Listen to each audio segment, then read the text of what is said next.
Hello and welcome to another Purveyor of Light Photoshop quick tip. Today we're going to cover how to make realistic looking shadows for objects. It comes in real handy when you're doing compositing. So let's go ahead and jump in here. I'll take a bottle of whiskey here and I will use the move tool, and then I will just simply drag and drop it into a background image.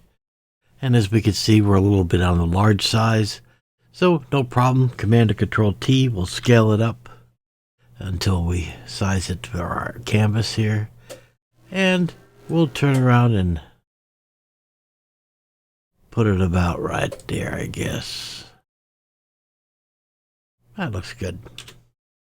Okay, so as you can see, we put the two images together, but it's not very realistic looking because it has no shadow, it has no depth. It looks like it was just literally pasted on. So one of the things we're going to do is we're going to do a drop shadow. Now a lot of people start off, they go, well, let's try the FX panel, and they have a built-in drop shadow. So let's try that.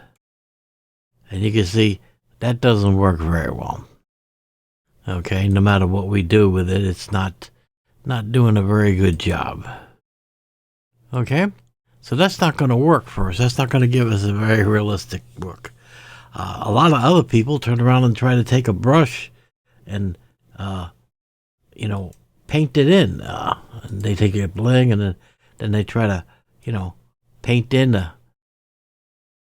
and you can do that, but it's a lot of work to get it look realistic in that.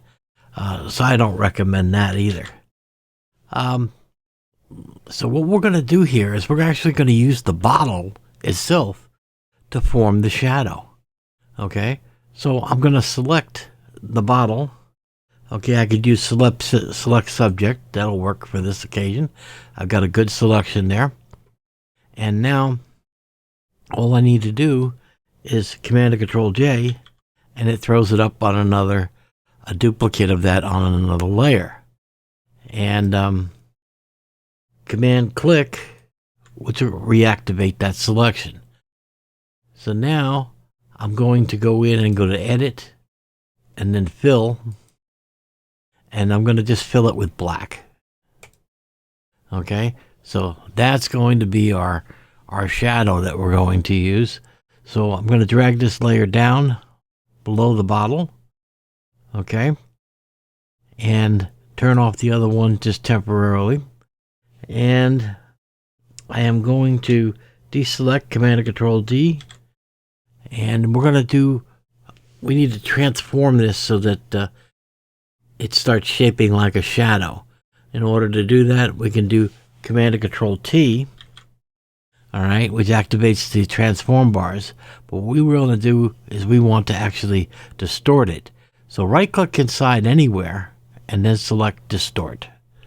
And that's going to allow us to drag these handles and distort. Okay, so just take your time and do your distortion. And don't worry about if you didn't get it perfect the first time. Just work with it. No wrong or right.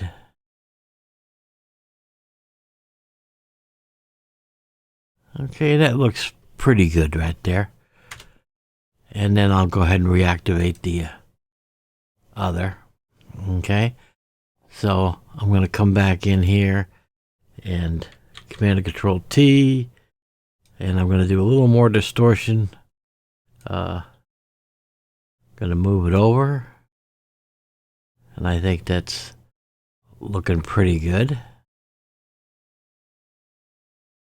Bring it down a little bit, and I think that's pretty good. All right. So enter to commit that, and we have our crude background shadow. But it's very harsh, very hard. We need to do some blurring on it, soften it up. so that it can be worked on. So this layer here, we're going to rename it so we don't get confused. That's our shadow. Okay. And we're going to now do some filters on it. And we'll start off with the filter. And then we're going to do the blur gallery. And then I want to do a path blur. Actually, I'm going to do a tilt shift. Okay. So on the tilt shift, you've got these multiple lines here with the circle in the middle. That's basically telling you where the blur starts, where the blur stops, and then the intensity. So I want to turn this whole thing around so that we're going in a direction of the bottle. And you see what's happening to the shadow as I do it? The blur is happening. And now for the intensity, I just work this line here, and I can increase or decrease the amount of blur. I can drag it.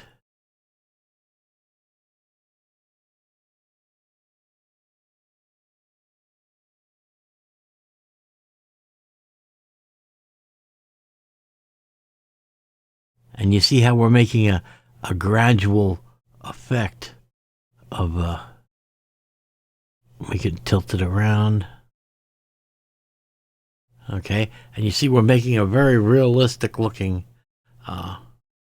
shadow this way. Okay, so we'll go ahead and accept that, and we'll hit enter, and that's looking pretty good, but we could make it look a little bit better. So I'm going to do another blur on it again, and I'm just going to do a Gaussian blur. Okay, and you adjust it by watching here in real time. And, don't go too much, but at the same token, you don't want to go too far and don't want to not do it. So I'm just adjusting it here.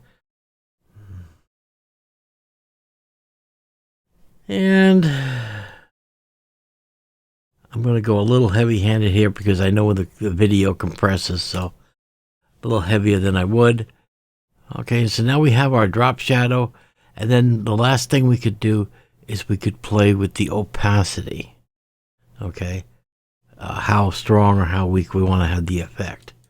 And you can see right there, we're making the bottle look more realistic. So that's all we need to do for realistic shadows. Okay, and this will work with just about anything. If you're doing people, objects, the principle is the same. So hopefully you found this useful. Till next week, you guys take care.